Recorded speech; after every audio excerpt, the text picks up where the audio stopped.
आप देख रहे हैं भाईंदर संवाद।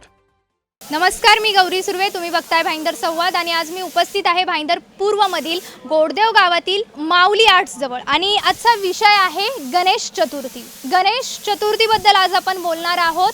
गणपती उत्सव हा महाराष्ट्रातील श्रद्धा, आस्था आणि संस्कृतीचा हा एक सण आहे।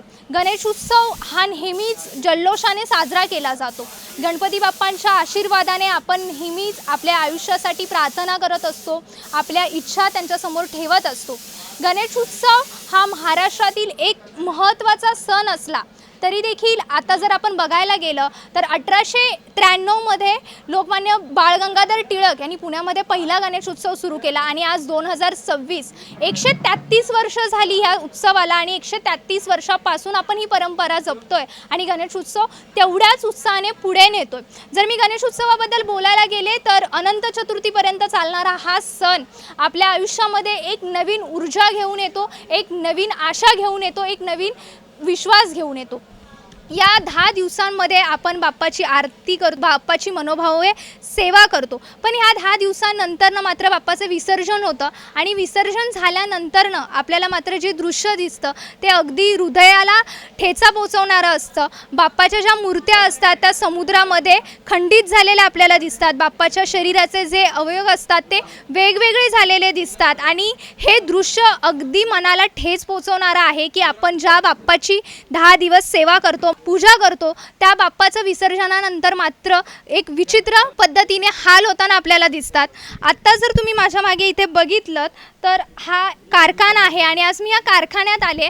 बाप्पाच्या मूर्त्या नेमक्या कशा घडवल्या जातात आणि बाप्पाच्या मूर्त्यांवरती नक्की कसं काम केलं जातं आज हे आपण पाहणार आहोत। जर मी मीरा भाईंदरबद्दल बोलायला गेले तर हसमुख गोलेजी यांनी याच दृष्टिकोनातून इको फ्रेंडली मूर्तीची संकल्पना पुढे आणली आणि इको फ्रेंडली गणपतीची मूर्ती जी मोहीम आहे ती या शहरासमोर ठेवली। गेल्या 2 वर्षापासून ते यावरती काम करताना आपल्याला दिसतात। आज याच आर्ट्स गॅलरीमधले जे इथले कलाकार आहेत, जे इथले शिल्पकार आहेत, मूर्तिकार आहेत, आज आपण त्यांच्याशी चर्चा करणार आहोत। इको फ्रेंडली मूर्ती आणि ज्या प्लास्टर ऑफ पॅरिसच्या मूर्त्या आहेत यांच्यामध्ये काय फरक आहे हे आज आपण त्यांच्याकडनं समजून घेणार आहोत। त्यांच्याकडनंच आज आपण जाणून घेणार आहोत की बाप्पासोबत त्यांचं कसं एक वेगळं नातं असणार आहे। नमस्कार दादा, तुमचं नाव सांगाल? माझं नाव सागर दयानंद पाटील, मी स्टुडिओ माऊली आर्ट्सचा ओनर आहे आणि मीरा भाईंदर क्षेत्रातील एक स्थानिक मूर्तिकार आहे। मी तुम्हाला पहिला प्रश्न हाच विचारेन की किती वर्षापासून तुम्ही ह्या आर्ट्ससाठी काम करताय, किती वर्षापासून तुम्ही स्वतः मूर्ती घडवताय? मी तसं बघायला गेलो वयाच्या 12व्या वर्षापासून हे काम करतो। शाळेमध्ये असताना छोटे छोट्या वहीमध्ये ते पेपरमध्ये कटिंग्स बिटिंग करणं, त्यावरून आवड निर्माण झालेली, म्हणून मी त्या क्षेत्रामध्ये घुसतच गेलो। म्हणून आज मी मोठे मोठे सर्व गणपती मीरा भाईंदरमध्ये बनवतो। जसं दादा तुमच्याकडे POPच्या मूर्त्या आणि इको फ्रेंडली मूर्त्या ह्या दोन्ही मूर्त्या घडवलेल्या आम्ही इथे बघतोय की आजूबाजूला सगळ्या मूर्त्या आहेत। तुम्ही काय सांगाल? POPच्या मूर्तीचं महत्त्व तुम्ही काय सांगाल आणि इको फ्रेंडली मूर्तीचं महत्त्व तुम्ही काय सांगाल? मी ते एकच सांगेन, सध्या जे चालू आहे की पर्यावरणपूरक POP ह्या हानिकारक आहे असं काही नाही। मुळात म्हणजे जिकडे आम्ही आमची केस हायकोर्टामध्ये लढत होतो तिकडे आज आम्ही ही केस जिंकलेलो आहे। कारण त्याचं तेच आहे ना की आम्ही कुठेतरी पर्यावरणाचा ऱ्हास करत नाही आहेत। कारण की आम्ही जी बॅग पण घेतो POPची त्याच्यावर पण लिहिलेलं असतं की POP हे हार्मफुल नाही आहे, त्याच्यावर लोगो आहे, टेस्टिफाईड प्रोडक्ट आहे। मग ते POP हानिकारक कसे असू शकतं? मला हेच सांगायचं आहे की POP आणि माती, मातीचं मी एकच सांगू शकतो की मतलब त्याचं डिझॉल्विंग लवकर होतं आणि POPचं डिझॉल्विंग म्हणजे टाईमही होतं, पण हानिकारक हे दोन्हीही नाही आहेत। पर्यावरणासाठी POP ही हानिकारक नाही आहे आणि माती ही हानिकारक नाही आहे। म्हणजे तुम्ही स्वतः एक मूर्तिकार आहात आणि एक मूर्तिकार म्हणून तुमचं असं स्वतःचं एक म्हणणं आहे, तुम्ही असं म्हणताय की तुम्ही एक केस जी जिंकलात त्यामध्ये असं प्रूफ झालं आहे की POPच्या ज्या मूर्त्या आहेत त्या पर्यावरणासाठी हानिकारक नाही आहेत। ॲक्च्युली आत्ता सध्या शहरामध्येच नव्हे तर संपूर्ण समाजामध्ये ना ज्या POPच्या मूर्त्या आहेत आणि इको फ्रेंडली मूर्त्या आहेत ह्यांच्याबाबत खूप फरक आहे। म्हणजे लोकांना असं वाटतं की इको फ्रेंडली मूर्त्या नेहमीच पर्यावरणपूरक राहिलेल्या आहेत, पण POPच्या मूर्त्या मात्र पर्यावरणपूरक नाही आहेत। तुम्ही जे आत्ता मला म्हणालात की आम्ही जी बॅग घेतो त्या बॅगविषयी आम्हाला सांगाल का? तुमच्या त्या मातीविषयी काही विशेष मला सांगाल का? बघा, बॅग पर तुम्ही बघाल ना, आता बॅग आम्ही जीही बॅग घेतो ना सरळ टेस्टिफाईड प्रोडक्ट आहे। हे महाराष्ट्र सरकारने नाही, भारत सरकारने टेस्ट केलेला प्रोडक्ट आहे। त्याच्यामुळे पी यू पी ही हानिकारक आहे असती तर भारत सरकारने त्यांना अप्रुव्हल दिलं नसतं. हे गोष्ट आहे. आणि मातीचं राहिलं, माती ही कुठेही टेस्ट झालेली नाही आहे अजूनपर्यंत. आणि तुम्ही कोणालाही विचारलं, मातीमध्ये फ्लाय ॲश करून नावाचा एक कंटेंट असतो, त्याने आम्हाला कॅन्सरसुद्धा होऊ शकतो. हे आम्ही प्रूफ केलेलं आहे कोर्टामध्ये. त्याच्यामुळे कोर्टाने आमच्या बाजूने निर्णय दिला आणि पी यू पीच्या मूर्त्या करण्यास होकार दिला.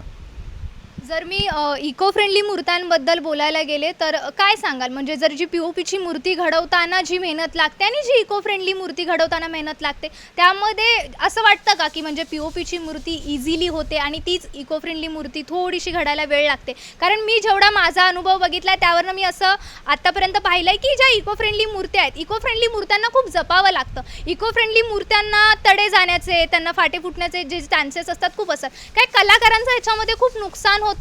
तुम्ही सुद्धा तुमच्या पोटा पाण्यासाठी हा व्यवसाय करता, त्याच्यामध्ये तुम्हाला देखील त्रास होतो, त्याबाबत काय सांगाल?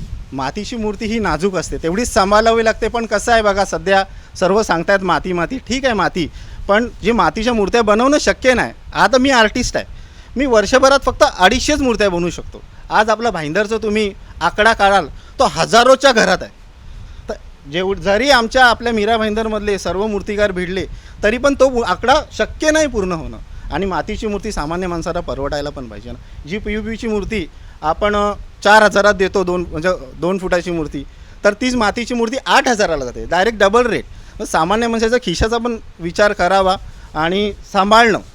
मातीची मूर्ती ही थोडं तरी येतं, त्याला तडे जातात. आणि पी यू पीची मूर्ती सांभाळणं सोपं आहे. हां, एक मानतो की मातीची मूर्ती लवकर डिझॉल्व होते आणि पी यू पीच्या डिझॉल्व व्हायला थोडासा टाईम जातो, बस तेवढाच फरक आहे, दुसरं काय नाही. जर दादा मी आता तुम्ही जसं म्हणालात की जी मातीची मूर्ती आहे ती मातीची मूर्ती डिझॉल्व व्हायला टाईम जातो, पी यू पीची मूर्ती डिझॉल्व व्हायला टाईम जात नाही. हा मुद्दाच आहे की आपण जेव्हा विसर्जनाच्या नंतरनं बघतो, ते विसर्जनाच्या नंतरनं पी यू पीच्या मूर्त्यांचे हाल होताना खूप बघतो आपण. 10 दिवस आपण बाप्पांची पूजा करतो, अर्चना करतो, त्यांची मनोभावे सेवा करतो, पण 10 दिवसांनंतरनं जर आपण तेच बघायला गेलं तर बाप्पांचे हात पाय शरीराचे वेगवेगळे भाग असे पडलेले असतात आणि खूप खूप अस्वच्छतेमध्ये आपल्याला ते सगळं दिसतं. हे सगळं बघून मनाला कुठेतरी तुम्हाला देखील हर्ट होत असेल. खरी गोष्ट आहे ही होतं. हे असं मी नाही बोलत नाही का नाही होत, पण आपल्या मीरा भाईंदरमध्ये आजपर्यंत तुम्ही बघितले का कधी का मूर्त्या किनाऱ्यावर आलेत? मीरा भाईंदर हे विसर्जनाच्या बाबतीत आज मीही बाहेर गेलो तरी मी बोलतो आमचं मीरा भाईंदरचं विसर्जन बघा की कसं आहे. मॅनेजमेंट जर नगरपालिकेने व्यवस्थित मॅनेजमेंट ठेवलं, जर मूर्त्या त्या पी यू पीच्या मूर्त्या व्यवस्थित उचलून एका साईडला ठेवल्या तर त्यांनी काय होत नाही. आणि आत्ताच्या डेटला सर्व रिसायकल आले. मतलब पी यू पीच्या मूर्त्यांनी आजकाल बेंचेस, परत ब्लॉक्स, परत शाळेतले काय म्हणजे जे कडक वस्तू ते बनवण्याचा प्लांट आता चालू झालेले आहेत. त्याच्यामुळे पी यू पी आत्ताच्या डेटला बाहेर येणं, ते रस्त्यावर येणं, जर मॅनेजमेंट नगरपालिकेने केली का विसर्जन या ठिकाणी करा पी यू पी, आणि मग ते उचलून मग नंतर जे रिसायकल करतायत त्यांना दिलं तर ह्या गोष्टी होणं थोडं कंट्रोलमध्ये येईल. मी सांगत नाही का पूर्णपणे होतील, कंट्रोलमध्ये येईल. जसं आता तुम्ही म्हणालात की आम्ही वर्षभर काम करतो, तुम्ही विसर्जनाच्या नंतर किती दिवसांनी बाप्पाची मूर्ती घडवायला सुरुवात करता? कारण की मूर्ती घडवून परत तिचं कलरिंग करणं, तिचं डिझायनिंग करणं आणि परत ती मार्केटमध्ये आणणं, हा जो पूर्ण कालावधी हा खूप एक लाँग पिरियड आहे जर मी बघायला गेले तर तुम्ही काय सांगाल की ह्या किती दिवसांचा पिरियड असतो, किती दिवस लागतात मूर्ती घडवायला आणि बाकी सगळ्या प्रोसिजरला? नाही, मूर्ती घडवायला तो भरपूर दिवस जातात. तर आता आम्ही मोठ्या मूर्त्या आहेत, आता पी यू पीचं फास्ट प्रोडक्शन असतं, म्हणजे आता जो टाईम तसा पुरवठा करावा लागतो आपल्याला, त्याच्यामुळे मातीमध्ये तो पुरवठा होणं शक्य नाही आहे. आणि मोठ्या मूर्त्या मी जास्त करून मोठ्याच मूर्त्या बनवतो. मोठ्या मूर्त्या ह्या पी यू पीमध्येच घडवाव्या लागते. त्याच्यासाठी आम्ही मोठे मोल्ड बनवून ठेवलेले, ते पण आम्ही स्वतःने बनवलेले आहेत. त्याच्यामुळे आम्हाला एक मूर्ती बनवायला कमसे कम 7-8 दिवस जातात, म्हणून आमचं वर्षभर काम चालू असतं या गोष्टीचं. जर दादा मी इको फ्रेंडली आणि पी ओ पी ह्या दोन्ही मूर्त्यांमध्ये ग्राहकांच्या दृष्टिकोनातून बघायला गेले तर काय वाटतं, म्हणजे ग्राहक कुठल्या मूर्त्यांना जास्त कल देताना तुम्हाला दिसतात? कारण तुम्ही स्वतः विक्री करता, त्यामुळे तुमचा एक अनुभव असेल की इको फ्रेंडली मूर्त्यांना ग्राहक किती रिस्पॉन्स करतात आणि पी ओ पीवाल्या मूर्त्यांना ग्राहक किती रिस्पॉन्स करतात? 100 पैकी मतलब 70% ग्राहक हे पी यू पीच्या मूर्त्यांना प्राधान्य देतात. कारण की सांभाळणं, हाताळणं आणि पी यू पी स्वस्त, बस त्या दृष्टिकोनातून पी यू पीला जास्त रिस्पॉन्स आहे. 70% म्हणजे 100 पैकी 70% पी यू पीला रिस्पॉन्स आहे. जसं आता तुम्ही म्हणालात की वर्षभर ही सगळी जी प्रोसिजर आहे बाप्पाला घडवायची, बाप्पाला आकार देण्याची, ह्या सगळ्यात बाप्पासोबत सुद्धा तुमचं कुठेतरी एक अतूट नातं निर्माण होत असेल. तुम्ही तुमच्या वयाच्या 12व्या वर्षापासून ह्या क्षेत्रामध्ये आहात तुम्ही म्हणताय. आता आम्ही जेव्हा 10 दिवस बाप्पाची मनोभावे पूजा अर्चना करतो, तर आम्हाला जेव्हा बाप्पा घरातून जातात तेव्हा खूप भरून येतं अगदी. तुमचं सुद्धा बाप्पासोबत एक वेगळं नातं असेल, त्याबद्दल काय सांगाल? हो, नक्कीच नक्कीच. जरी तुम्ही 12 दिवस बसवता, पण कमसे कम वर्षभर आम्ही त्या बाप्पाचं सेवा करत असतो. त्याच्यामुळे आमच्याकडे वर्षभर आहे. आणि जो वर्षभर काम करून आणि जेव्हा आपल्या कारखान्यातून बाहेर पडतं तेव्हा आम्हाला मनाला पण एकदम म्हणजे पाणी येतं कुठेतरी डोळ्यातून का आपल्या कारखान्यातून चालेल. तर आपण बघितलं की जे इथले मूर्तिकार होते सागर पाटील यांनी आपल्याला POP आणि इको फ्रेंडली मूर्तींबद्दलचा जो फरक आहे तो सांगितला. इको फ्रेंडली मूर्ती ह्या पाण्यामध्ये लवकर विरघळतात, जे मासे आहेत त्यांना देखील त्याची हानी पोचत नाही. पण जर जी POPची मूर्ती आहे, POPच्या मूर्तींबद्दल जर आपण बघायला गेलं तर कोर्टाने सुद्धा एक आदेश दिला आहे, त्याबद्दल त्यांनी आपल्याला सांगितलं.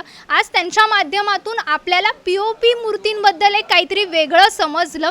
तसंच जर मी म्हणेन की ज्या POPच्या आणि इको फ्रेंडली मूर्त्या आहेत, ह्या इको फ्रेंडली मूर्त्यांबाबत समाजामध्ये जागरूकताही असलीच पाहिजे. मीरा भाईंदरमधील अशाच तमाम बातम्यांसाठी पाहत रहा भाईंदर संवाद. मीरा भाईंदर से जुड़ी खबरों को जानने के लिए आप हमारे चैनल को लाइक, शेयर और सब्सक्राइब करें.